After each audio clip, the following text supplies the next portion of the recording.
என்னதுமா? காலிஃப்ளவர் பக்கோடா. கொஞ்சம் எடுத்துக்கிறேமா. இன்னும் கொஞ்சம் எடுத்துக்கிறேமா. உரிக்கிறது அப்புறம் இப்ப தின்னுட்டா அப்புறம் சோத்துக்கு என்ன தர வச்சு தின்பா? அப்புறம் சோத்துக்கு போது காய் பத்தல என்ன அம்மா நீ எல்லாம் அப்படின்னு என் மாமியார் முன்னாடியே நீ அசிங்கப்படுத்துவ. ஏண்டா பிஞ்சு போகும். நானே நல்லா என்னைக்கு ஒரு நாள் தான் சமைக்கிறேன். அது எனக்கு கூட வைக்காம தின்னுறாங்க இந்த வீட்டுல. காலிஃபிளவரா? எனக்கு 2 பீஸ் கொடுங்க.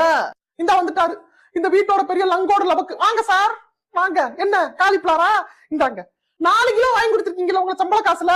2 கிலோ உங்களுக்கு, 2 கிலோ உங்க தங்க வாங்கினுக்கு. அவனாவது பெத்த பிள்ளையான்னு வெறிஞ்சோராவது போடுவேன். நீங்க மாமியாரோட பிள்ளை. காலிஃபிளவர்ல கைய வச்சீங்க சோறு கூட போடாம உட்கார வச்சிருவேன். மாமியார் இருக்காங்களே இப்ப கக்காம இருக்கல எல்லாத்தையும் கக்கி விடுவேன்.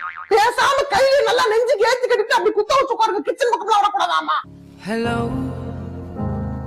உழைக்கிற மனுஷன் ஒருத்தனுக்கு இந்த வீட்டுல மரியாதை இருக்கா? ஆமா இவர் தான் உழைக்கிறாரு. நாங்கெல்லாம் இப்படி கால் மேல கால் போட்டுக்கிட்டு நல்ல ஜாலியா